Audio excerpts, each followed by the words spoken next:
The shuttle landed on Nesser Prime just as the twin suns were setting over the massive military complex that stretched across the horizon like a metal ocean. Kira Vance stepped off the ramp and felt the weight of 100 alien eyes on her small frame. She was 5'6" with brown hair tied back in a simple ponytail, and she wore the standard gray uniform of a first-year cadet at the Galactic Military Academy. She was also the only human on the entire planet. The Academy was legendary across the 12 systems of the Coalition, and it trained the finest warriors from every member species. The Varus stood in clusters near the entrance, and they towered over everyone else at nearly 8 feet tall with natural armor made of thick chitin that could stop plasma fire. The Sindari moved in quick, graceful motions, and their forearms were always in motion as they talked, and their reflexes were so fast they could catch insects mid-flight without looking. The Moloxi were harder to spot because their liquid bones let them shift their shapes, and they could become tall or short or wide or thin depending on their mood. Then there was Kira, no armor and no claws and no venom glands and no extra limbs and no shape-shifting abilities, just soft human skin and blunt human teeth and 2 regular human arms. A Varth cadet looked down at her as she walked past, and his mandibles clicked in. What she had learned was laughter, the endurance species.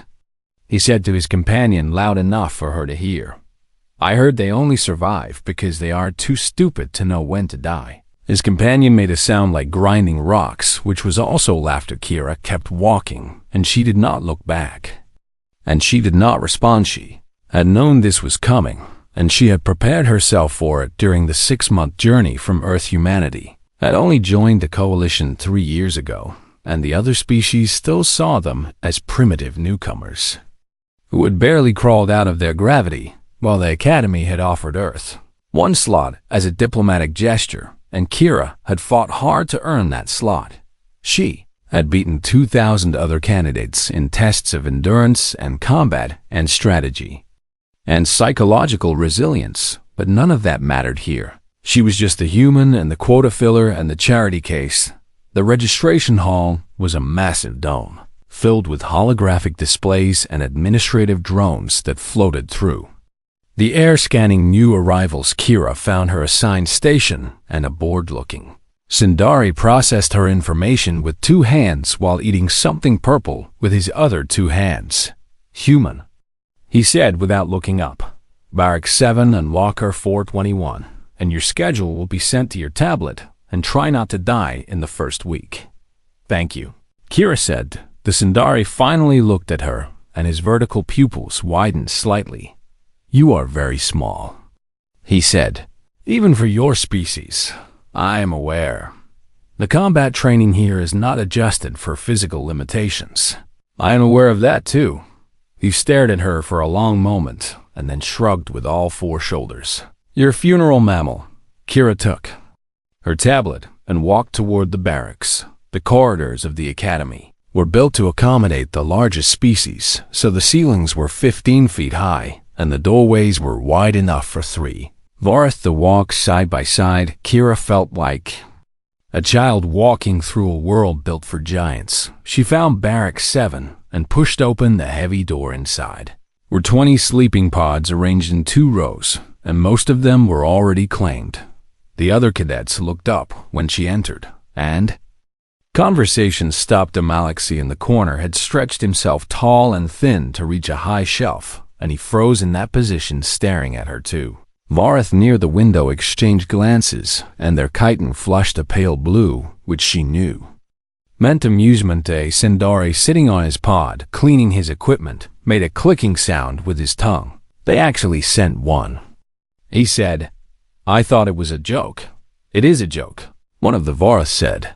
"Look at her, and she would break if I sneezed on her." Kira walked to the only unclaimed pod, which was of course the one in the far corner next to the waste recycler. She set down her bag and began unpacking. "Hey, human," the Sindari called out. "Can you even lift a standard rifle, or do they make special tiny ones for your species?" Kira did not answer. "Maybe she does not understand us," the Malixi said, and he had shifted into a shorter, wider form. I heard humans have very limited language processing. I understand you perfectly, Kira said without turning around. I simply have nothing to say. The barracks went quiet for a moment, and then erupted in that grinding, clicking, laughing sound that she was going to have to get used to. When she finally turned around, she saw that someone had already scratched something into her locker doors.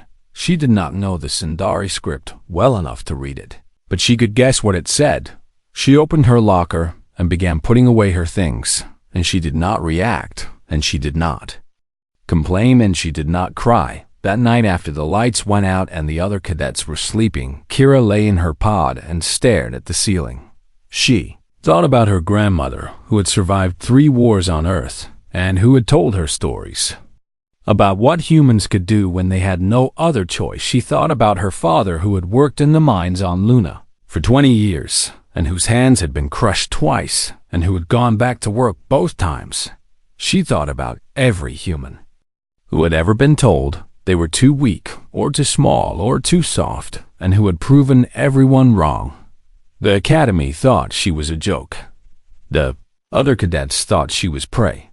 They had no idea what they were dealing with. Humans had not become the dominant species on Earth by being the strongest, or the fastest, or the most armored. They had done it by being the most stubborn, and the most adaptable, and the most willing to suffer for victory. Kira closed her eyes and made herself a promise. She would train harder than anyone else, and she would learn faster than anyone else, and she would take every hit and get back up every single time. And when the time came, she would show them all what a human could do. The next morning, the first bell rang at 5. And Kira was already awake. She had been running laps around the barracks building for an hour. Other cadets stumbled out of their pods and saw her finishing her final lap, covered in sweat and breathing hard, but still moving. The Sindari, who had mocked her the night before, watched her with a strange expression on his face. "You are insane," he said. Kira smiled at him as she walked past. "You have no idea." 3 months passed and nothing changed. Kira trained every day from before sunrise until long after sunset, and she studied the combat archives until her eyes burned, and she ran obstacle courses until her legs gave out, but the other cadets still refused to spar with her. The academy required combat training against real opponents because the instructors believed that fighting drones and simulations could only teach so much. Real combat meant real opponents with real instincts and real unpredictability. But whenever Instructor Vorath called for sparring partners, Kira was left standing alone in the middle of the training deck. "What is the point?" A Vorath named Krethax said when the instructor suggested he face her. "I could kill her by accident, and it would be like fighting a newborn." The other cadets laughed, and even Instructor Vorath seemed amused, and his compound eyes glittered. In the harsh training lights, perhaps Cadet Vance could practice with the warm-up drones, Vorath suggested, and his mandibles clicked in that familiar mocking rhythm. More laughter filled the training deck. Kira stood in the center of the room and felt the weight of their contempt pressing down on her like a physical force she had endured. 3 months of this, and 3 months of being ignored and mocked and treated like she did not belong. Something hot started to build in her chest, and it was something old and primal and dangerous. Her grandmother had told her about this feeling once, and she had called it the fire that burns when there is nothing left to lose. "Then do not hold back," Kira said. Her voice was quiet, but it carried across the suddenly silent room. Krethax turned to look at her, and his mandibles stopped clicking. "What did you say, mammal?" "You said you are afraid of hurting me," Kira said, and she kept her voice flat and calm. "So, do not hold back and give me everything you have, and full contact with no restrictions." Instructor Vorath leaned forward, and his compound eyes focused on her with new intensity. "Cadet Vance, the liability protocols require. I will sign whatever waivers you need." Kira interrupted, and she did not look away from Krethax. "Unless he is scared of a tiny human." The training deck went completely silent. Krethax was a full-blooded Vorath warrior, and his species had been apex predators for 60 million years.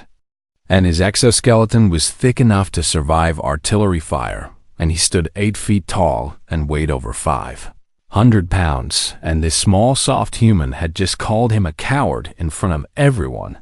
His chitin flushed dark purple, which was a threat display that usually made other species back away. Kira did not move.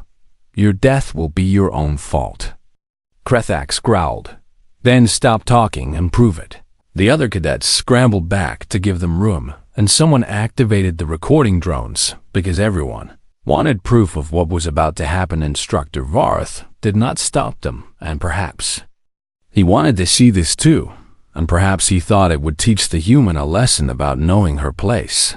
The training deck was made of reinforced composite alloy, and it was the same material used in the hulls of battleships because it needed to withstand the full force of armored species fighting at maximum power. Krethax dropped into a combat stance, and his massive clawed feet gripped the deck. Kira raised her hands and planted her feet shoulder-width apart. For a moment nothing moved. Then Krethax charged. He came at her like a living tank, and his feet cracked against the deck with each thundering step, and his claws were extended, and his mandibles were open in a war scream that had terrified prey species across a dozen worlds. Any sane creature would have dodged or run or surrendered. Kira did none of those things. She planted her feet even harder and dropped her center of gravity and raised her bare hands, and when 500 pounds of armored Morith slammed into her at full combat speed, she caught him. Her palms pressed flat against his chest armor, and her arms absorbed the impact, and her legs drove down into the deck like pistons. The sound that followed was not the crunch of human bones breaking. It was the crack of the training deck shattering beneath her feet. 3 inches of starship-grade composite alloy spiderwebbed outward from where Kira stood, and the cracks spread across the floor like lightning frozen in metal. Krethax had stopped. He was still standing, and Kira's hands were still pressed against his chest, and she had not moved back even 1 inch. The silence in the training room was absolute. Kira looked up at the Varth towering over her, and her eyes had changed, and something behind them had woken up, and it was something that her species had carried in their blood for 100,000 years. "My turn," she said. She moved faster than anyone expected, and she ducked under his guard and drove her fist into the soft joint where his arm met his torso.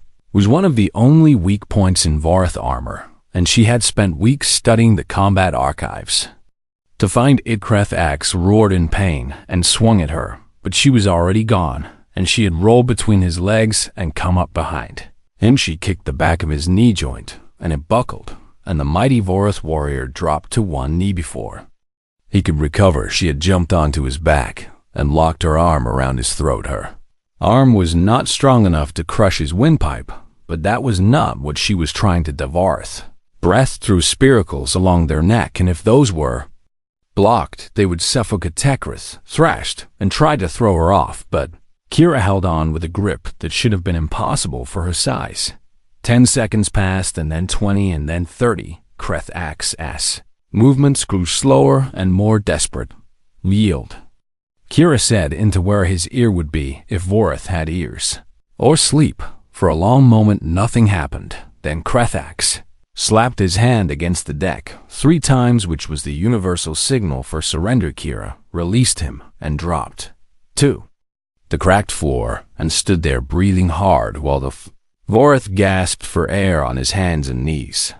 The other cadets stared at her with expressions she had never seen before. Instructor Vorith's mandibles hung open, and his compound eyes were very still. Kira looked down at her hands, and they were shaking, but they were not broken, and they were not even bruised. She did not understand how that was possible, but her grandmother's voice echoed in her memory. "We are not strong because we are built to be strong." Her grandmother had said, "We are strong because we refuse to be weak." Kira looked up at the silent room full of aliens who had spent 3 months treating her like a joke. "Anyone else?" she asked. No one moved, no one spoke. No one laughed. Kira Vance was not a joke anymore. The medical bay was cold and sterile and filled with equipment designed for a dozen different species. Kira sat on an examination table while scanners moved over her body and projected holographic readouts that the physician studied with growing confusion. Dr. Essex was a Malaxi who had shaped herself into a tall, thin form with 6 arms to operate multiple instruments at once. This makes no sense, she muttered for the 3rd time. What does the scan show? Kira asked. That is the problem, and it shows nothing unusual. Dr. Desick said. 2 of her arms gestured at the holographic display. Standard human biology and slightly elevated adrenaline and minor muscle fatigue and no genetic modifications and no cybernetic implants and no exotic enhancements of any kind. Then, what is confusing you? The doctor turned all 6 of her eyes toward Kira. The training deck you cracked is made of composite alloy rated to withstand 12,000 pounds of force per square inch. And the impact analysis from the recording drones shows you absorbed approximately 8,000 pounds of kinetic energy when that Vorath hit you. She paused and her form rippled slightly, which Kira had learned meant anxiety. Your bones should have shattered, and your organs should have ruptured, and you should be dead, and instead, you walked away without a single fracture. Kira looked down at her hands. I cannot explain it. Neither can I, and that is what concerns me. Meanwhile, in his private office, Instructor Varath was accessing files he had not looked at in 20 years. They were classified Coalition intelligence reports on humanity, and they had been compiled during first contact when the other species were trying to understand what kind of creatures they were dealing with. He had dismissed them back then as exaggeration and propaganda. Now he was not so sure. The files contained accounts that seemed impossible human. Soldiers who had continued fighting after losing limbs and who had carried wounded companions for miles, while bleeding from wounds that should have killed them. Human prisoners who had survived in conditions designed to break any species and who had emerged after years of captivity. Still defiant and unbroken human athletes who had pushed their bodies past every known limit and who had collapsed only after crossing finish lines because their minds simply refused to let them stop before then. And older records from human history wars, where humans had fought each other with a ferocity that shocked even the Varath survival stories, where individual humans had endured starvation and freezing temperatures, and injuries that should have been fatal and had simply refused to die. There was a term in the records that kept appearing again and again. Hysterical strength. It described a phenomenon where humans under extreme stress could access physical reserves that their bodies normally kept locked away, and these reserves were meant only for life or death emergencies. But some humans could trigger them through sheer willpower. The files included a warning that had been added by a coalition analyst after humanity joined. Do not mistake human fragility for weakness, and their soft bodies have forced them to evolve psychological and neurological adaptations that no other species possesses, and they can override their own survival instincts and ignore pain and push past physical limits that should be absolute, and they have spent their entire evolutionary history learning to weaponize desperation.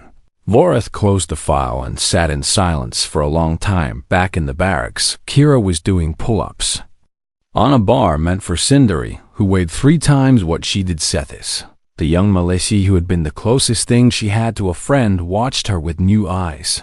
How did you do it? He asked. Do what? Stop the Vorath and crack the deck and win the fight and all of it. Kira dropped from the bar and grabbed a towel to wipe the sweat from her face. I do not know exactly, and it is something my grandmother told me about when I was young, and she called it the fire. The fire. Humans have a thing inside us, Kira said, and she sat down on her bunk. Our bodies have limits, but our minds can override those limits when we need to, and it is like our brains have a switch that says this body can do more, and it just needs permission. Sethis shifted in too. a more compact form, which meant he was thinking hard. Other species do not have this. No, and that is because other species evolved natural weapons and armor and speed, and you did not need to push past your limits, because you were already equipped to survive. She looked at her hands again. Humans evolved on a planet full of faster and stronger and more dangerous than us, and we had no claws and no fangs and no armor and no venom. And the only reason we survived was because we refused to accept that we were supposed to die. That sounds terrifying. Sethis, said. Kira smiled, but there was something old and tired in her eyes. It is, and that is why the Coalition invited us to join so quickly, and that is why they gave us a seat at the table before we had proven anything, and they looked at our history and saw what we did to each other for thousands of years, and they decided they would rather have us as friends. Sethis was quiet for a moment. What did you do to each other? Things I hope you never have to see, and things I hope we never do again, but things we are still capable of if we have to be. She lay back on her bunk and stared at the ceiling. Every human alive today is descended from survivors, and our ancestors lived through ice ages and plagues and famines and wars. And every generation was a filter that kept only the ones stubborn enough to keep going. She turned her head to look at Sethis. When that Vorith charged me, something inside me decided that I was not going to lose, and in that moment my body stopped being a limitation and became a weapon. Can you do it again? Kira was quiet for a long moment. I think so, and I think it gets easier the more you practice, and I think that is what makes humans dangerous, and we can learn to tap into that fire whenever we need to. Sethis made a sound that was the Malaxi equivalent of a nervous laugh. I am very glad humans are on our side. Kira grinned. So is the rest of the galaxy, and they just do not know it yet. The next morning, the combat rankings were updated, and Kira Vance had moved from the bottom third to the middle of the pack. But more importantly, a new note had been added to her file. It was flagged with the highest security clearance, and it contained only 3 words: monitor closely and carefully. The Academy had finally realized what they were dealing with, a human who had remembered what humans could be. Word spread through the Academy like fire through dry grass. The human had cracked the training deck with her bare feet, and she had stopped at charging Vorith with her hands, and she had won a fight that everyone thought would kill her within a week. The whispers had reached every barracks and every training hall and every mess hall on the campus. Suddenly, everyone wanted to know more about the human. Suddenly, everyone wanted to test themselves against her. The first challenger came 2 days after her fight with Krethach's name was Velix, and he was a Sindari with 4 arms and reflexes so fast he could catch a thrown knife between 2 fingers without looking. I want to spar with you, he said. When he found her in the training hall, Kira was practicing strikes against a heavy bag that was designed for species 3 times her size. Why? She asked without stopping. Because I need to know if what happened was real, or if the Vorith simply had a bad day. Kira caught the bag and turned to face him, and if it was real, Velix's 4 arms crossed over his chest. Then I need to know how dangerous you actually are. They fought for 15 minutes, and Velix won, but only barely. His speed was incredible, and he landed hits that should have ended the fight a dozen times over. But Kira kept getting up, and she kept coming back, and she learned his patterns as they fought, and by the end she was predicting his strikes before he made them. When it was over, Velix stood over her with all 4 hands on his knees, breathing hard. You dislocated your own shoulder, he said between gasps, during that last exchange, and you popped it back in and kept fighting. Kira sat up slowly and rolled her shoulder to test the joint. I needed to slip your hold. That should have ended the fight, and the pain alone should have stopped you. Kira looked up at him with eyes that held something he did not understand. Pain is just information, and it tells you that something is wrong, but it does not mean you have to stop, and humans learned a long time ago that we could choose to keep going even when everything in our bodies was screaming at us to quit. Felix stared at her for a long moment. Your species is insane. We prefer to call it determined. After that, the challenges kept coming. A Malaxi named Drex wanted to test if she could track his shifting forms, and she could after the third round, because she learned to watch his eyes, which were the only part of him that stayed. Constanta Vorath named Feska wanted to see if the first fight was a fluke, and it was not, and Kira put her down in 8 minutes using the same spherical choking technique. A pair of Sindari twins tried to take her on together, and she lost. But she broke one of their arms in the process, and they never challenged her again. Kira did not win every fight, but she won enough, and, more importantly, she made every fight cost her opponents dearly. The other cadets started to notice something strange about the way she fought. She adapted in real time, and she learned patterns faster than should have been possible, and she used techniques that no one had ever seen before because she was inventing them mid-combat based on whatever worked. One instructor pulled up recordings of her fights and watched them over and over, trying to understand what he was seeing. She fights like she has nothing to lose, he said to instructor Vorath. That is because she does not. Vorath replied, humans evolved as persistence hunters, and they chase prey across entire continents until the prey collapsed from exhaustion, and they learned that victory did not require being stronger or faster, and it only required being more stubborn. But the creativity, and she tries things that make no tactical sense, and sometimes they work, and sometimes they fail spectacularly, but she never stops experimenting. Vorth's compound eyes flickered. That is the other thing about humans, and they are not afraid to fail, and they treat every loss as data and every mistake as a lesson, and they improve constantly because they have no ego invested in being naturally superior. By the midterm evaluations, Kira had climbed to the upper third of the combat rankings. Scores in tactics and strategy were excellent because she approached every problem like a puzzle to be solved rather than a challenge to be dominated. Her endurance scores were the highest in the academy because she simply refused to stop until her body physically shut down, and her combat scores kept rising because every fight made her better and every opponent taught her something new. But the most significant change was in how the other cadets treated her. They no longer laughed when she walked by, and they no longer whispered jokes about the soft human who did not belong. Now they watched her with wariness and respect, and something that might have been fear. One evening, in the mess hall, Krethax approached her table. The other cadets went silent and watched with tense expressions. Greths had not spoken to her since their fight, and many expected him to want revenge for his humiliation. Instead, he set down his tray across from her and said, I have been thinking about our fight, he said. Kira looked up from her meal. And what have you concluded? That I underestimated you, and that was my mistake, and I will not make it again.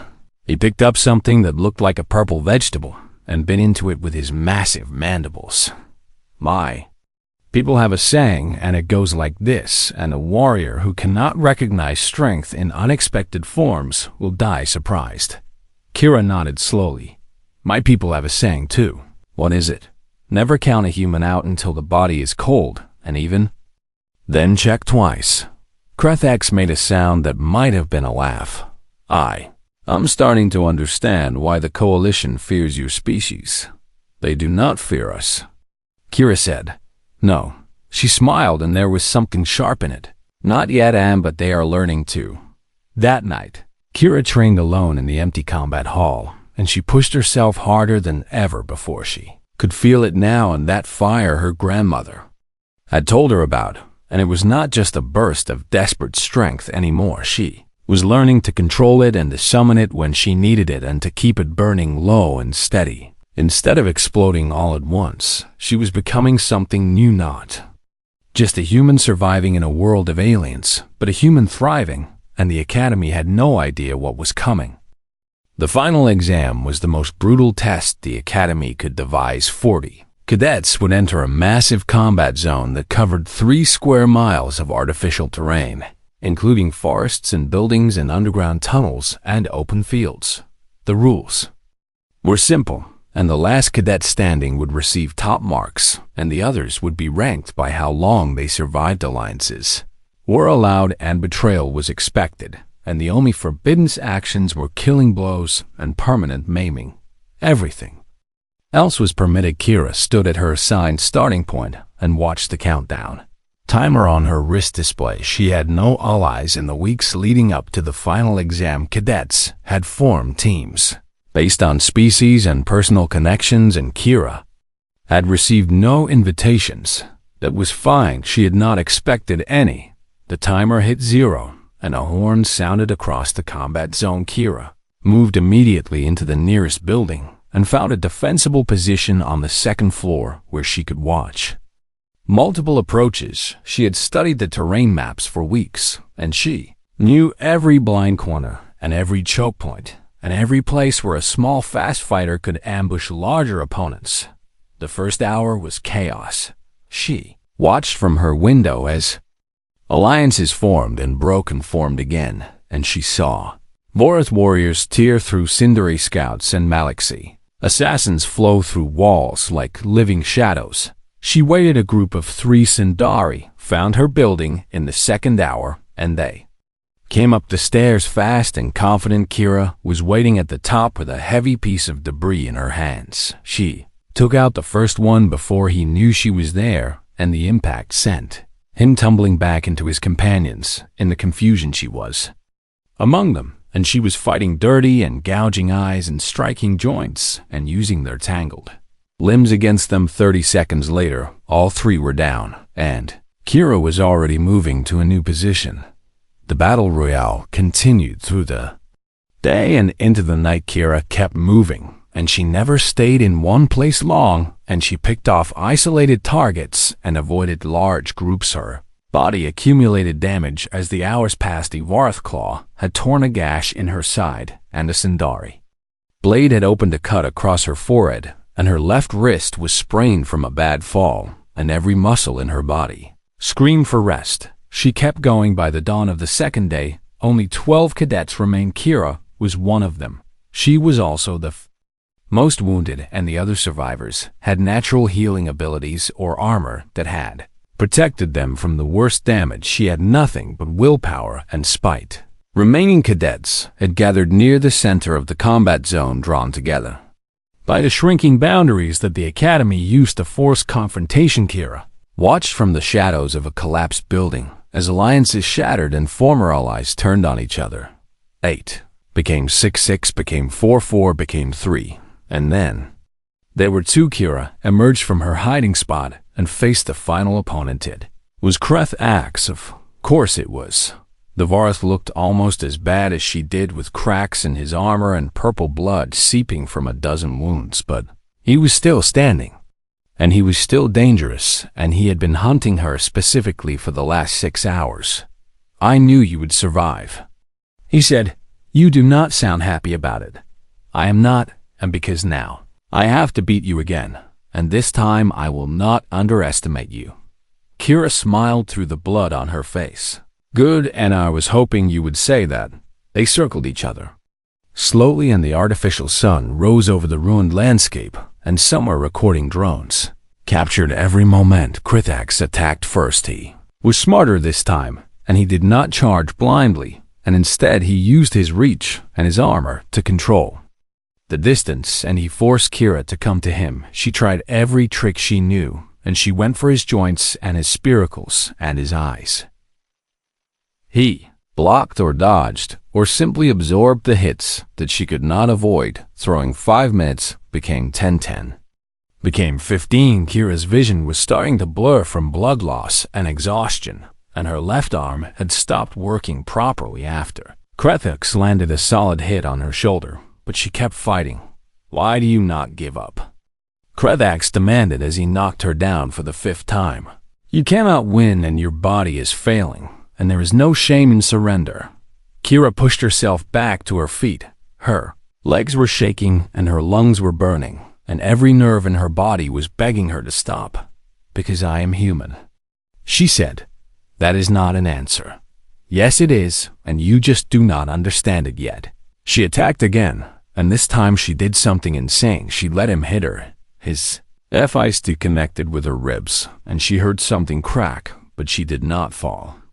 And instead, she grabbed his arm and held on Krithak's. Tried to shake her off, but she had locked her grip with everything she had left. "What are you doing?" he demanded, winning. She climbed his arm like a rope, and before he could react, she was on his back again, and her arm was around his throat again. Not this again. He growled and he reached back to grab her, but this time she was ready. She bit down on his hand when it came near her face, and Varth had pain receptors in their hands, even through the armor, and he roared and pulled. Back she squeezed harder on his spiraclus Krethix, thrashed and slammed her against the ground, and she felt more. Ribs crack, and she tasted blood in her mouth. She did not let go. 30 seconds, a minute, 2 minutes. His movements slowed, and his roars became gasps. "Yield," she whispered. "Never." Then sleep. 3 minutes. Krethax fell to his knees. "How?" he gasped. "How are you still conscious?" "Because I decided to be." 4 minutes. He collapsed forward, and Kira rolled off his back and lay on the ground next to him, staring. Up at the artificial sky, the horn sounded. The final exam was over. Medical teams rushed in and surrounded them both, and someone was shouting about internal bleeding, and someone else was preparing emergency transport. Kira smiled through cracked lips. She had won. A week later, she stood at the graduation ceremony. Her ribs were still wrapped, and her arm was still in a sling, and she walked with a limp that the doctor said might never fully heal, but she was standing on the podium in third place. Third in her class out of 400 cadets from 12 species. The first human to graduate from the Galactic Military Academy. Instructor Varth found her after the ceremony.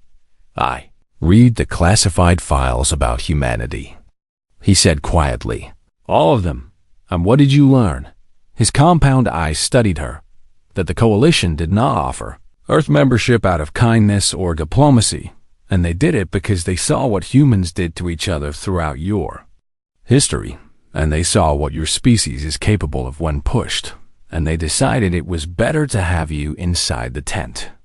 Kira nodded. "My grandmother told me something similar." She sounds like a wise woman.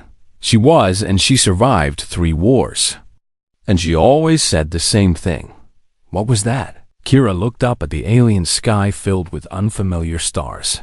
"Never bet against a human, and we might be soft, and we might be small, and we might break easily, but we have 10,000 years of practice at refusing to stay broken."